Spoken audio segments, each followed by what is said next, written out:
के बेटे ने कितना पैसा लुटाया है, आज पता चल गया किसकी माँ ने कितना दूध पिलाया है। नहीं बेटे, आज पता नहीं चला है, ये कब्र में जाके पता चलेगा किसकी माँ ने कितना दूध पिलाया था। आज जो तमाशे देख के कहते हो, आज पता चल गया अमीर कौन है। तुमसे हाथ जोड़ के कहता हूँ, और बेगैरती में पैसा न लौटाना। तुम्हारी बस्ती में बेवाएं भी होंगी, तुम्हारे बस्ती में गरीब भी होंगे, तुम्हारी बस्ती में यतीम भी होंगे। तुमने देखा होगा जब तुम्हारे बेटे ईद के दिन नए कपड़े पहन के ईदगाह जाते होंगे तो उसी रास्ते पर कुछ गरीब मुस्लिम बच्चे, कोई चने की दुकान लगाता होगा, कोई खिलौनों की दुकान लगा के बैठा होगा। खुदा की कसम उसका भी जी चाहता है वो भी ईद के दिन नए कपड़े पहने, वो भी जी चाहता था कि ईद की नमाज पढ़ने के लिए जाए, लेकिन साहिब गुरबत ने रास्ते में पकड़ के रोक दिया था। जरूरतों ने उसको खरीदार बना दिया है, बैठ गया कि रास्ते में सामान लेकर के। कितनी इज्जतें अल्लाह ने इनको बख्शी हैं, लेकिन हमारा तो मिजाज ही अलग है। और एक बात समझ बैठी है हम लोग के जो होगा देखा जाएगा, देख लेंगे, जो होगा देखा जाएगा, अभी मौज कर लेने दो। ओ भाई, किसी के बाप में दम नहीं है जो तख्ते लगने के बाद कुछ देख पाए। औकात नहीं है जो कब्र के अंधेरे को उजाले में बदलने की ताकत रखता हो। कब्रिस्तान जाते हैं आप लोग, देखें कब्रिस्तान, गए होंगे कभी कव्वाली सुनने? अक्सर मेले भी ना कब्रिस्तानों में, भोजपुर में उरस होता, उर्स थोड़ी हो रहे, उरस हो रहे। हाँ, पूरा कब्रिस्तान तमाशों से भरा रहता है, कब्रों पे लोग चढ़े रहते हैं। गैरत आती है यार, हम तो हुजूर के उम्मती हैं, क्या हमें कब्रों के भी एहतराम नहीं रहे? जिस जमीन पे जूते उतार के चलने की इजाजत है, वहां कब्रिस्तान में कब्रों के ऊपर चढ़ बैठे। और कब्रिस्तान में भी कोई तिलावत नहीं है, उलमा बैठे। कब्रिस्तान में तो जोर से कुरान पढ़ने तक की इजाजत नहीं, और वहां कव्वालियां हो रही हैं, तमाशे हो रहे हैं, जूते पहन के गधे घोड़ों की तरह दौड़े जा रहे हैं। मरना नहीं है, आना नहीं है कब्रिस्तान में एक दिन, ख्याल नहीं है कुछ भी हमें। ओ भाई,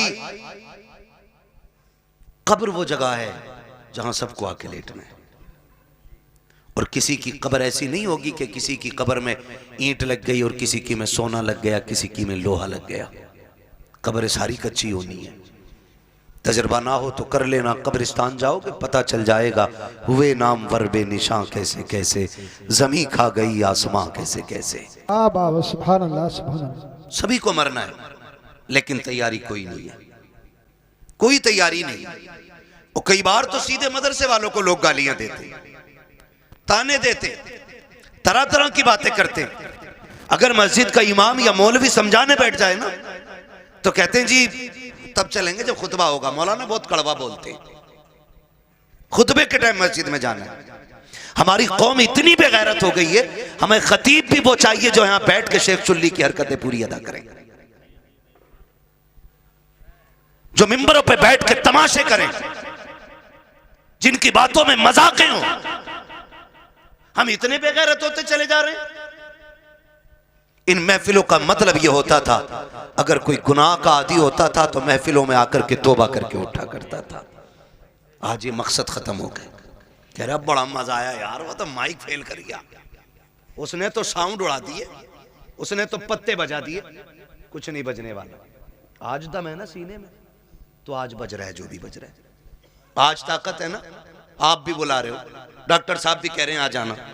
कल जब सांस फूलने लगेगी और बात भी एक सांस में पूरी नहीं होगी ना, तो फिर गैर तो गैर अपने भी दो रोटी देने तैयार नहीं होते।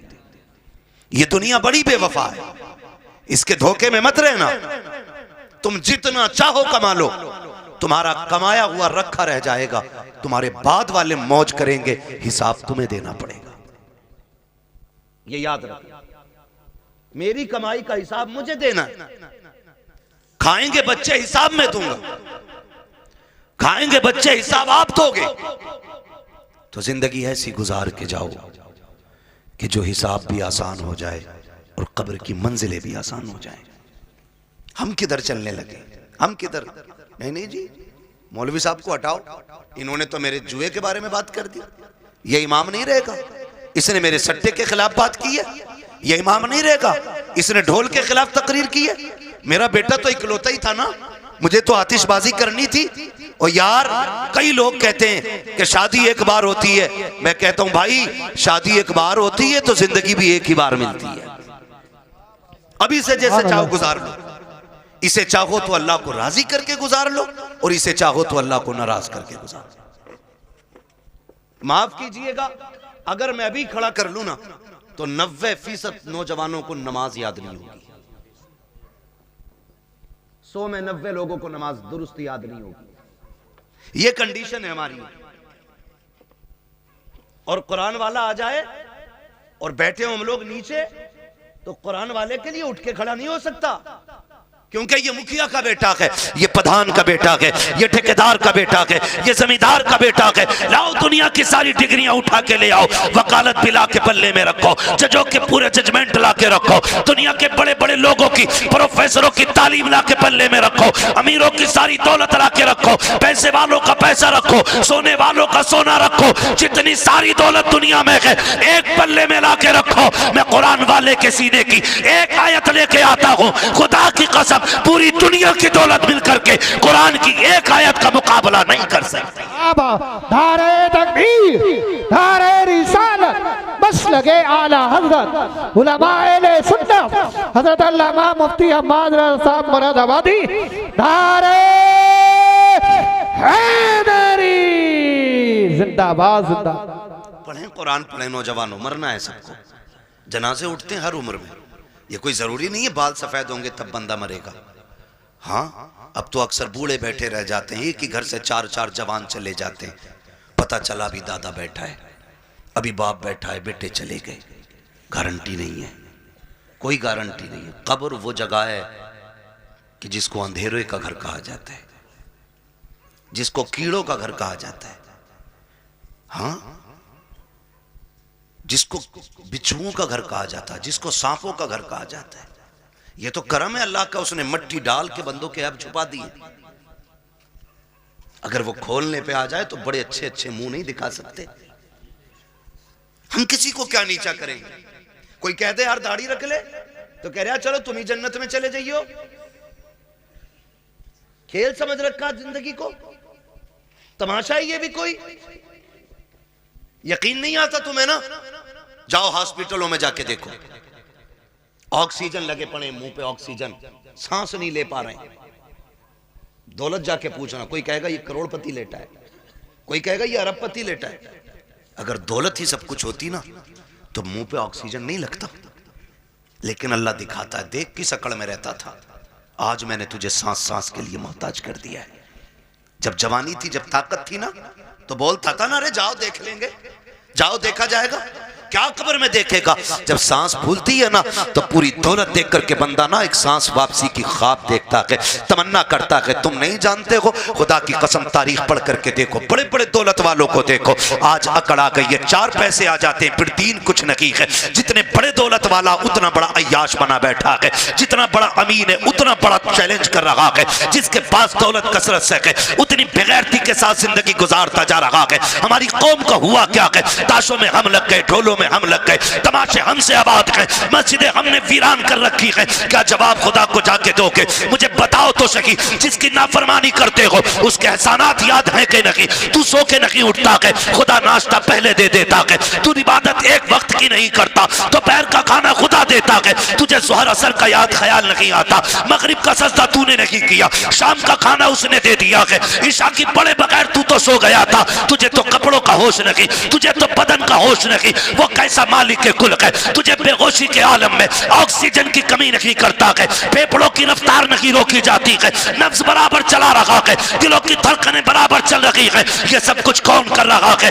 ये सिर्फ वही कर रहा है जिसने लफ्ज़ कुन से कायनात पैदा की है, जो निज़ाम हस्ती को चला रहा है। तू जिसकी नाफरमानी कर रहा है, ये सारी पावर उसी की है, सारी ताकत उसी की है। और तुम्हें खुदा का वास्ता, अगर खुदा तौफीक दे सुबह को आँख खुल जाया करे, अजान होते ही मस्जिद में जाया करो, नमाज पढ़ के नाश्ते किया करो, खुदा की कसम रोजी भी बढ़ा दी जाएगी, तुम्हारी उम्रें भी बढ़ा दी। जिंदाबाद जिंदाबाद, नारे तकबीर, नारे रिसालत, बस लगे आला हजरत, जश्न दस्तार बंदी, जिंदाबाद जिंदाबाद। शुरू दिन का आगाज अल्लाह की इबादत से करें, फजर के बाद कुरान लेके बैठे, कुरान लेकर के बैठे, ये हम पे लाजिम है, बैठे हम कुरान लेकर के, फिर देखो अल्लाह कितनी बरकतें दे रहा। लेकिन माफ कीजिए, हमें खुदा पे उतना भरोसा नहीं रहा जितना तावीज़ों पे हो गया, जितना डोरियों पे हो गया। हाँ, जितना डोरियों पे हो गया। मुझे बताओ, मैं कहता हूं ये जितने वायरस फैले ना डॉक्टर साहब, अगर अल्लाह सिर्फ ऑक्सीजन कम कर देना तो वाकई किसी वायरस की जरूरत नहीं है। पूरी दुनिया सजदे में पड़ी होगी, पूरी दुनिया। लेकिन वो जबरन किसी को अपनी बारगाह में लाना नहीं चाहता।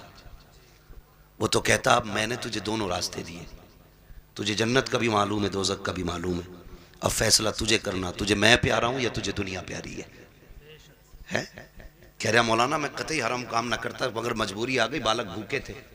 तू बता, तू बड़ा है या नबी की बेटी फातिमा ज़हरा बड़ी है? मुझे बता तो सही। एक दिन मेरे हुजूर बेटी के घर तशरीफ लाए, जाओ जाके बेटियों से भी कहना।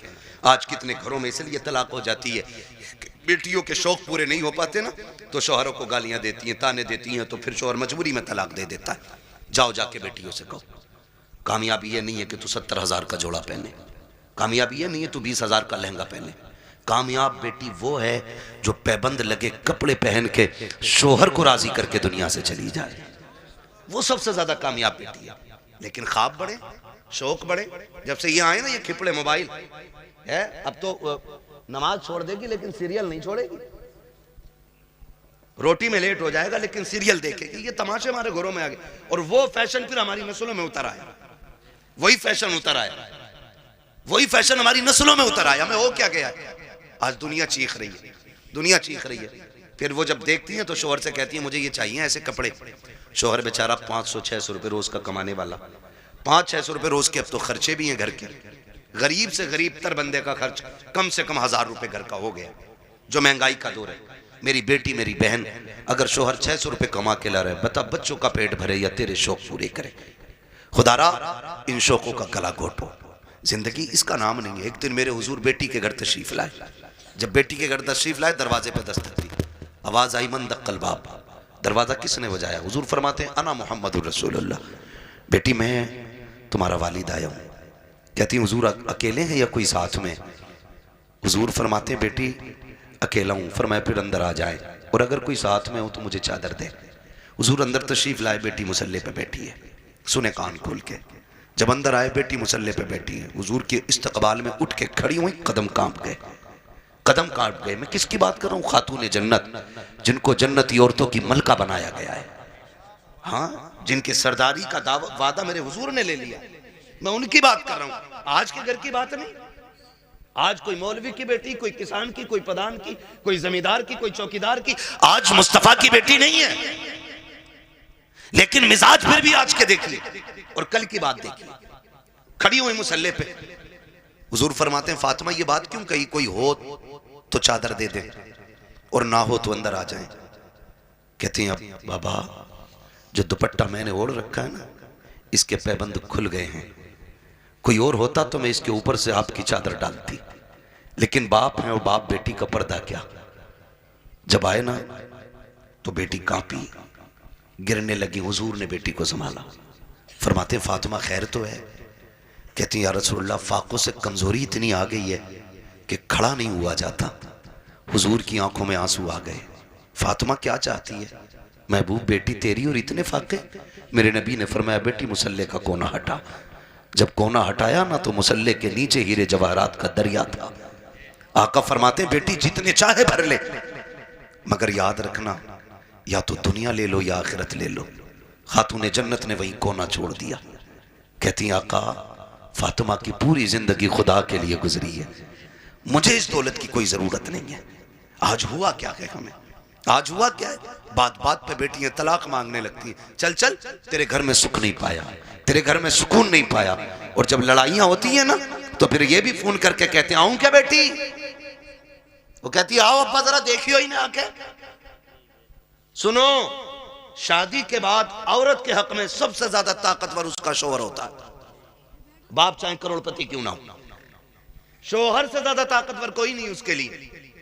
आपके पास दौलत है, आप गए आपने जाके तमंचा कान पे रख दिया, लेकिन शोहर 3 बार कहेगा तलाक तलाक तलाक, पूरा खेल खत्म, सिस्टम खत्म।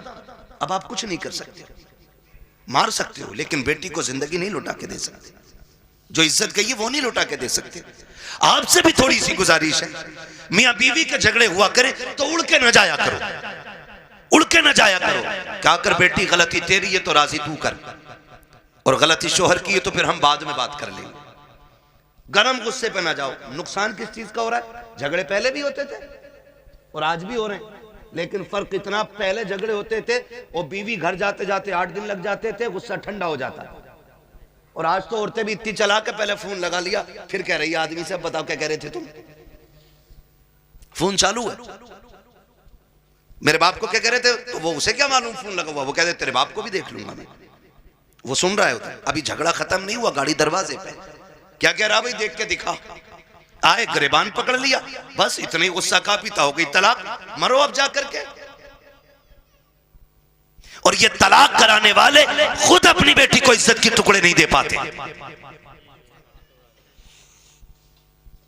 कई बेटियों की ये शिकायतें हमने सुनी है कि जब शौहर से झगड़ा हुआ सारे हमदर्द बन के गए थे, लेकिन आज 6 महीने हो गए हैं, कभी बाप कह देता बेटी दवा का पैसा नहीं है, कभी भाई कह देता बाद में सुनी जाएगी, कहती मौलाना अब क्या किया जाए, मेरे भाई मेरी बहनों मेरी बेटियों, आप मौलवी कुछ नहीं कर सकता है, जो भी करना था तुम्ही को करना था, तुम्हें मुस्तफा का अखलाक हासिल करना था, आका करीम का किरदार सीखना था। जिंदगी कैसे चलती है ये तुम्हें सीरियल नहीं बताएंगे, सीरियल घंटे 2 घंटे के होते हैं, जिंदगी 60 साल की होती है। इसे सीखने के लिए मुस्तफा की 63 साल जिंदगी पढ़ना पड़ेगी, आका का किरदार सीखना पड़ेगा, 60-70 साल की जिंदगी के लिए मुस्तफा को समझना पड़ेगा। याद रखिएगा जो मुस्तफा की जिंदगी के मुताबिक जिंदगी गुजारते हैं उनकी दुनिया भी बेहतर हो जाती है, आखिरत भी बेहतर हो जाती है। बाबा जिंदाबाद जिंदाबाद, नारे तकबीर, नारे रिसालत जिंदाबाद। कोशिश करें हुजूर की जिंदगी सीखें, लेकिन दिल के पपोले जल उठे सीने के दाग से, इस घर को आग लग गई घर के चिराग से। माफ कीजिएगा, हमारी कौम को जितना शौक नाचने और कूदने का है ना, उतना अल्लाह रसूल की बातों का शौक नहीं है। हाँ, उतना शौक नहीं है। हमारे इलाके में अक्सर 2-4 जगहें ऐसी हैं जहां पे ढोल तबंगर तमाशे सब कुछ हो रहे। क्यों हो रहे हैं? क्या ये जायज है? मुझे जरा दिल पे हाथ रख के बताओ। मजार बनाया ये मेरे सामने दिख रहा है मुझे, मजार है। ये जो अल्लाह वालों के मजार बने, ये क्यों बने? क्या ये तमाशे करते थे? इनके गलों में ढोलक लटकी रहती थी?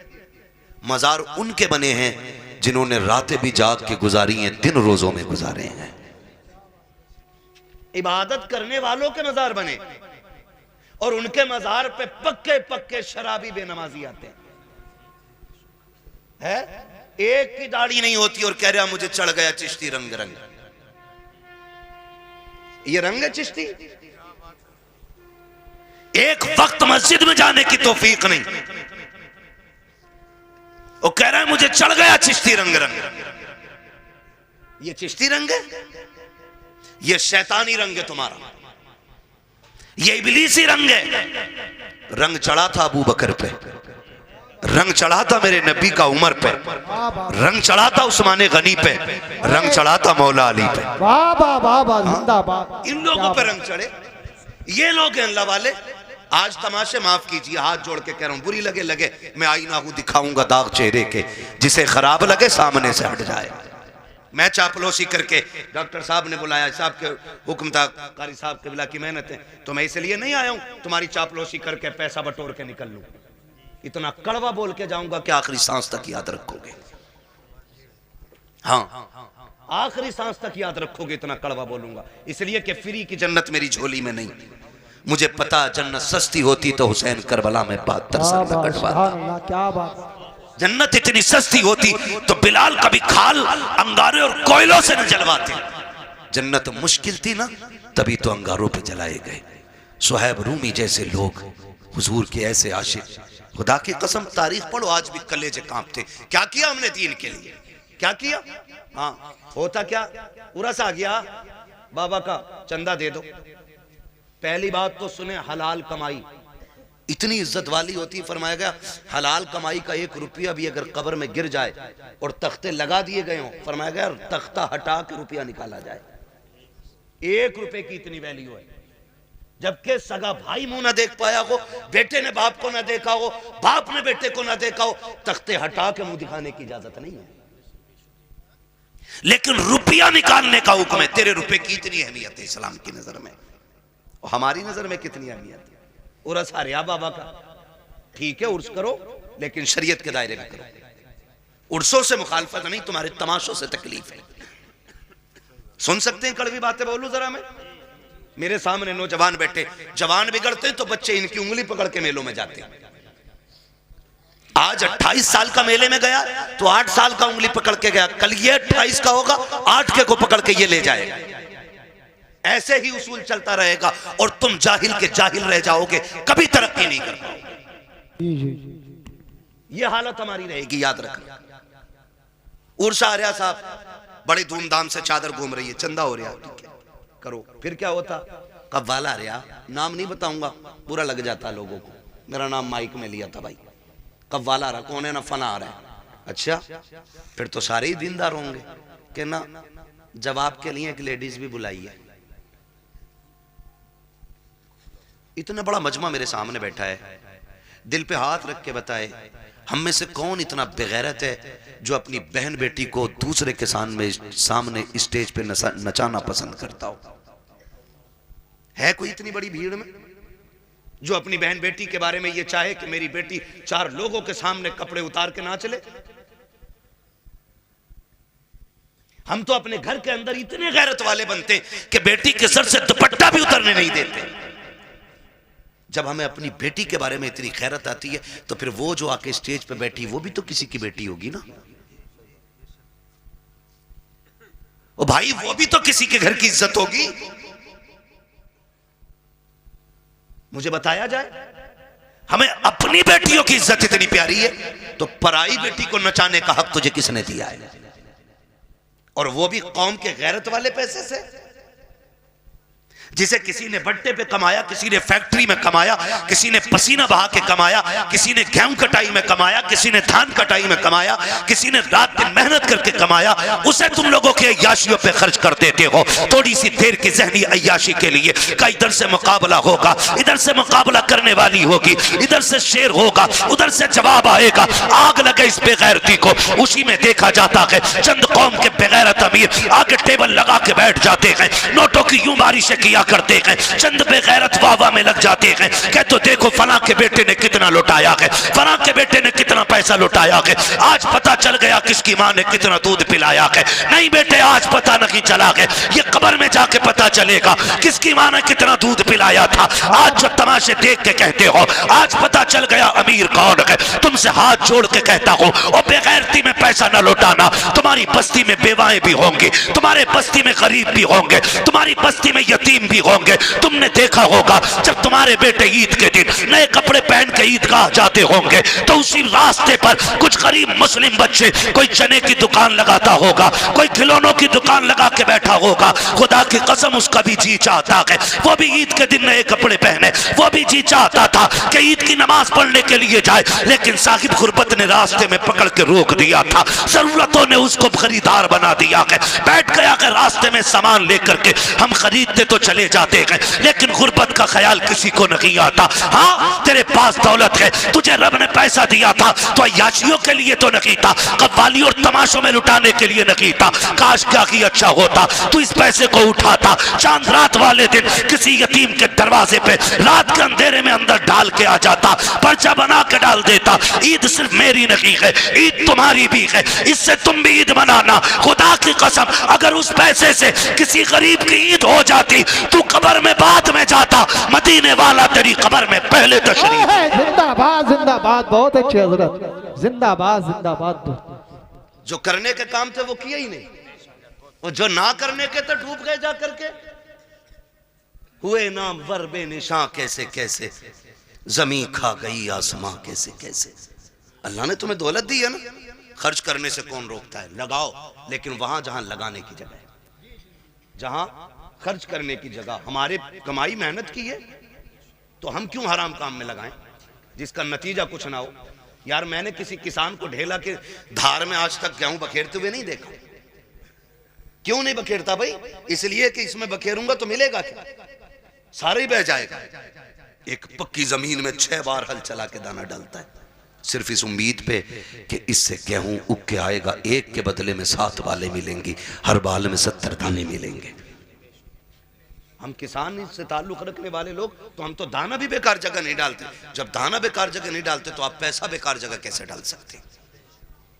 पैसा बेकार जगह कैसे डाल सकते हैं? अल्लाह ने दौलत दी है ना, तो तालीम पे लगाओ, इल्म पे लगाओ, कुरान वालों पे लगाओ। आप पैसे वाले किसी गरीब की तालीम में मदद करें।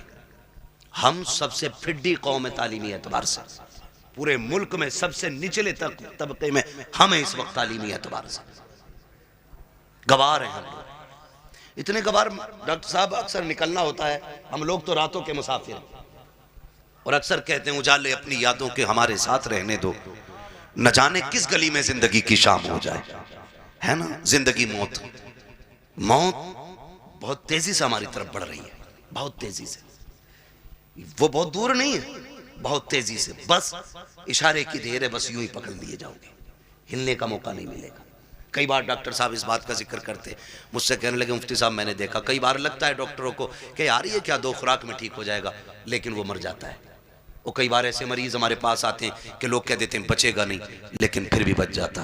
कहते हैं तब पता चलता है जिंदगी देने वाला भी अल्लाह है और मौत देने वाला भी अल्लाह है, सारी चीज का मालिक अल्लाह है। मेरे अजीज, मैं आपसे बात अर्ज कर रहा हूं, जब कभी रातों में गुजरना होता है ना, तो जिस कौम के अंदर, जिस बस्ती के अंदर 9 बजे सारे सो जाते हैं तो हम समझ जाते हैं यहाँ मुसलमान नहीं है, और जहां 12 बजे तक चौक में लोग बैठ के मोबाइल चलाते हैं हम समझ जाते हैं यहाँ मुसलमान रहते हैं। क्योंकि वक्त की सबसे बड़ी बर्बादी अगर कोई कौम कर रही है तो वो मुसलमान कर रहा है। हमें अपने वक्त की कीमत मालूम नहीं, हमें अपने वक्त की कदर मालूम नहीं। नौजवानों, वक्त की कदर करो, वक्त को गनीमत जानो। कल ये चला जाएगा ना, एड़ियां रगड़ के मर जाएंगे, एक सांस कोई उधार नहीं देगा। सिकंदर नाम सुना होगा, एक बादशाह गुजरे, नाम सुना ना सिकंदर का? बड़े बादशाहों में नाम आता सिकंदर का।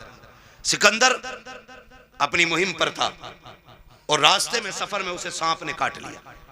जब सांप ने उसे काटा ना, तो उसकी फौज में तबीब थे, बड़े बड़े हकीम थे, सारे इलाज में लग गए। कुछ दिन उसको दवाइयां दी, आखिरकार उनको कहना पड़ गया बादशाह अब इलाज बस से बाहर है, मौत करीब आ गई है। उसने कहा क्या मैं गरीबुल वतन मर जाऊंगा? क्या मुझे अपने मुल्क की मिट्टी नसीब नहीं होगी? कहा नहीं, जहर इतना फैल गया है कि अब बचने के चांसेस नहीं। उसने कहा मेरे पास दौलत तो बहुत है, एक काम करो मेरी आधी दौलत ले लो और किसी से इतनी सांसें मुझे उधार दिलवा दो कि मैं अपने वतन में जाके मर सकूं। इतनी सांसें उधार दिलवा दो कि मैं अपने मुल्क में जाके मर सकूं। हंसे हकीम, कहने लगे डॉक्टर ऐसा कभी नहीं हो सकता। कहा क्यों? कि इसलिए नहीं हो सकता क्योंकि इसलिए नहीं हो सकता कि सांसें उधार नहीं मिलती हैं। उसने कहा अगर आधी दौलत से काम नहीं चल रहा है ना,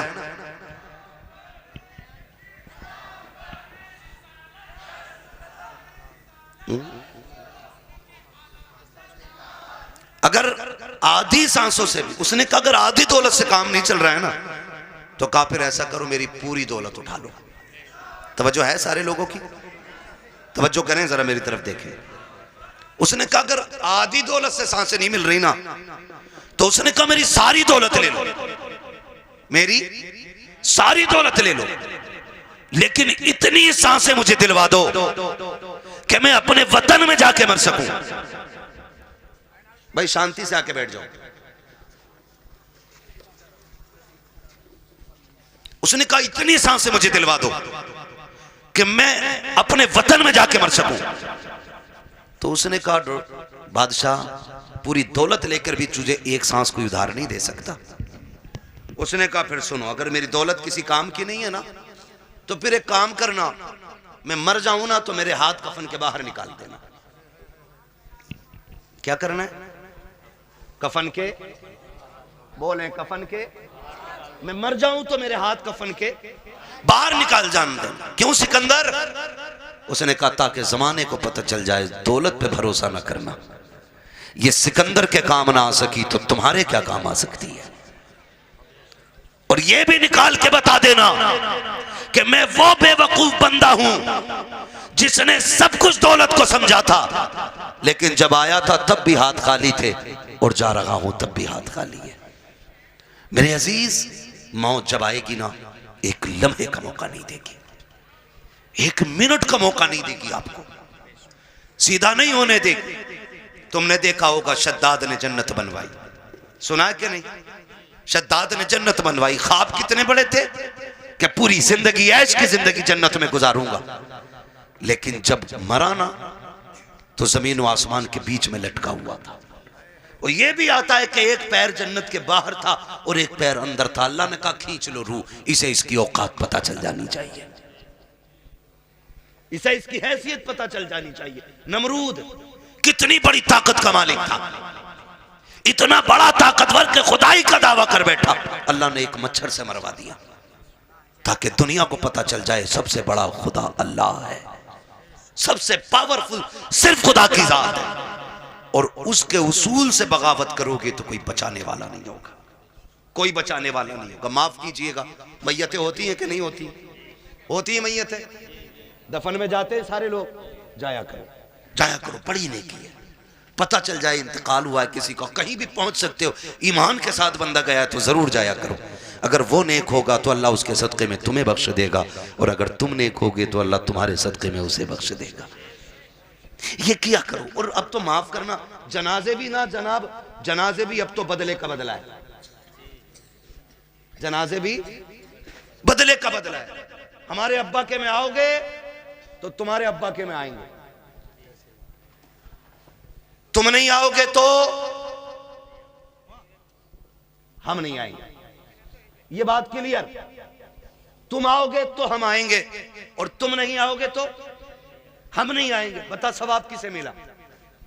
किसी को ही नहीं, डंगवारा कर गए। हाँ भाई, एक थप्पड़ तूने मार लिया, एक हमने मार लिया, बात है बराबर हो गई ना। तो अब जनाजे भी खुदगर्जी में हम लोग जा रहे हैं। और माफ कीजिएगा, जनाजा अमीर का होता तो भीड़ देखने मिलती है, और जनाजा गरीब का होता तो लोग कंधा भी नहीं देना चाहते। जन्नत दौलत और गुर्बत पर टिकी हुई नहीं है, ये याद रखना। अगर ये लगता है कि अमीर के जनाजे को कंधा देने में ज्यादा सवाब है तो ये सबसे बड़ा धोखा है। मैं तो कहता हूं कंधा उसे जाके जल्दी दिया करो जिसे कोई कंधा देने तैयार ना हो, उसे पहले कंधा दिया करो दौड़ के, जिसका जनाजा कोई उठाने वाला ना हो। क्योंकि तुम नहीं जानते हो, जिसके जनाजे को भीड़ लगी है ना, लगता है ये दिखावे करके गया है, हमारे जैसा उसका शोहरा टीप टाप रही होगी, लेकिन जिसे कंधा कोई नहीं दे रहा है ना, तो समझ जाओ हो सकता है इसने रातों में इबादत की हो, इसने तब रब को आवाज दी हो जब कोई ना देख रहा हो, इसलिए लोग इसे कंधा देने तैयार नहीं। तो फैसला जो है ना भीड़ का, ये अंदाजा लगाना कि कंधा उसको दौड़ के दो जिसे कोई कंधा ना दे रहा हो, मिट्टी दो। अब तो वक्त नहीं है, माफ कीजिएगा, हालात ये हो गए कि जनाजे को मिट्टी देनी तो बड़ी बात है, नमाज पढ़ के आधे निकल लेते। क्यों? मसरूफी इतने हो गए, टाइम किसके पास है मिट्टी तक जाने का? है दुआ अजी मिट्टी डाल दे 3 मुट्ठी, बड़ी बात है। कह रहे आप बैल खुले हुए छोड़िए, दुकान खुली रह गई, एक दिन आएगा मेरे लाल आंखें खुली रह जाएंगी। आज दुकान खुली है, बैल खुले, कल आंखें खुली रह जाएंगी। हाँ, वासिफ अली वासिफ ने जब किसी को खाना दिया ना भूखे को, तो पूछा था किसी ने क्या कर रहे हो, तो उसने कहा था यार कुछ नहीं, अपने जनाजे की भीड़ इकट्ठी कर रहा हूं। इतने अच्छे काम कर जाओ, लोग तुम्हारे जनाजों में शरीक होने लगे, जनाजों में शरीक होने लगे। अल्लाह से लंबी दुआएं मांगा करो रो रो के, मालिक जिंदगी अच्छी कर दे ताकि मौत भी अच्छी हो जाए, ये मांगा करो अल्लाह से। आज तो डरी कोई नहीं, डरी कोई नहीं, तो जब मौतें होती है नहीं होती, बोलो यार, बोल सकते हो तो बोलो, है ना? होती है कि नहीं मौतें?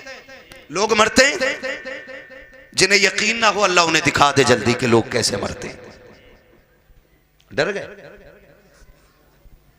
लोग मरते हुए देखे कि नहीं? बोलो यार, जोर से बोल दोगे तो कोई मुंह का रसगुल्ला नहीं गिर जाएगा। मरते हुए देखे ना लोग? मौत के भी अलग अलग तरीके, रूह जब निकलती है ना, इधर से निकलना शुरू होती है और ऐसे निकलती हुई आती है, घुटनों में आती है ना तो रूह फिर अटकती है, फिर नेकियां काम होती आती हैं ना तो फिर रूह निकलती है, फिर कमर में जाकर रूह अटक जाती है, फिर नेकियां सहारा देती हैं तो फिर रूह पर चलती है, फिर सीने का जो मंजर होता है ना वो बड़ा मुश्किल होता है। जब सीने में रूह अटकती है ना करके, तब इंसान को याद आता है कितने पाप किए थे और कितनी नेकियां की थी। तब एक एक करके नेकी याद आती है, एक एक करके गुनाह याद आता है। फिर सोचता है काश कुछ ऐसा कर लेता कि जो कब्र के उजाले का भी इंतजाम हो जाता। लेकिन फिर सोचने से कोई नतीजा नहीं, फिर कोई फायदा नहीं, फिर हजार सर मारो दीवारों में कुछ नहीं होता। हमने ऐसे भी देखे कि गले तक जब मौत आ जाती है ना, सिर्फ जबान करवटें बदलती है। जबान जो ये चल जाती है ना तड़ से, किसी पे भी चल जाती है ना एकदम से, जो एकदम से मिनट नहीं लगते, सेकंड नहीं लगते, ताड़ से ऐसा जुमला निकलता मुंह से कि सामने वाले के कलेजे के पार हो जाया करता है। तीर के दिए हुए जख्म भर जाते हैं यार, जबान के दिए हुए जख्म नहीं भरा करते हैं। जब बेटा अपने बाप से कहता है ना तेरी औकात क्या, तूने क्या किया था, तूने तो हमें सिर्फ बड़ा कर दिया, ये जो संपत्ति है ना ये मेरी मेहनत की है। तो याद रखना ये जुमले बाप के कलेजे चीर देते हैं, ये जुमले माँ के कलेजे के टुकड़े टुकड़े कर देते हैं। ये जबान जो आसानी से चल गई थी ना बहनों से कि भीख लेने आ जाया करती है, तेरा है क्या इस जायदाद में, कभी ये ताने ना दिया करो, इसे संभाल के रखा करो। अगर ये गलत चल जाती है इंसान को दोज़ख में पहुंचा देती है, अगर ये सलामती से चलती है तो बंदे को जन्नत तक पहुंचा दिया करो। नारे तकबीर, नारे रिसालत। मैं बस मैं चंद बातें कर ले रहा हूँ। खुदारा जबान सही करें, अपनी जबान सही करें, इसे संभाल के बोला करें, जबान संभाल के बोला करें, तड़ से किसी को गाली ना दे, ऐसा जुमला ना बोले कि किसी के कलेजे के पार हो जाए। वरना याद रख ये कब्र पे खड़े होकर जो बेटा कहता है ना बाद में मेरे अब्बा को किसी को मेरे अब्बा से तकलीफ पहुंची हो तो माफी मैं मांग रहा हूं, आज इसकी माफी से कुछ नहीं होना है, कुछ नहीं होना। मेरे अब्बा पे किसी का कुछ हो तो ले लेना। ये वो बेटा कह रहा है जो बाप की कब्जा की हुई आधा बीघा जमीन पे एक्स्ट्रा खुद भी हल चला रहा, खाली कब्र पे होकर खड़े होकर सफाई दे रहा। सफाई अगर इसके मन में देने की होती ना, पहले वो वाली बांट के आता जो अब्बा ने हराम की छीनी थी। अब्बा ने सगे भाई की 5 से फालतू जोत रखी है और बेटे को पता है ये कब्जा किया हमने, पहले वो निकाल के दे जो अब्बा ने हराम की ली थी। बेटे से को वो वाली देखे ना ये तो अब्बा ही हिसाब देंगे। तो कब्र पे खड़े होके अच्छा ना बना। अब सांस बंद हो गई, रजिस्टर बंद, अब तो कब्र जाने और कब्र वाला जाने। अब आया है ना अंदर, जमीन कहेगी आज तेल निकालूंगी। तूने मेरी खातिर अपने सगे भाई को कचहरियों में घसीटा, मेरी खातिर तूने फला रिश्तेदार को जलील किया, आ तुझे तेरी औकात दिखाऊं। जब रगड़ेगी ना तो सुरमा बना देगी, सुरमा, कोई बचाने वाला नहीं होगा। तुम तो इस खुशी में बेखुशी में ये भूले बैठे हो के तीजा हो गया है बंदा जन्नत में पहुंच गया होगा, 40वां हो गया जन्नत में पहुंच गया। हुकूकुल इबाद का मामला इतना सख्त है मेरे अजीज, तुम एक नहीं सैकड़ों नहीं हजारों तीजे 40वें करा लो।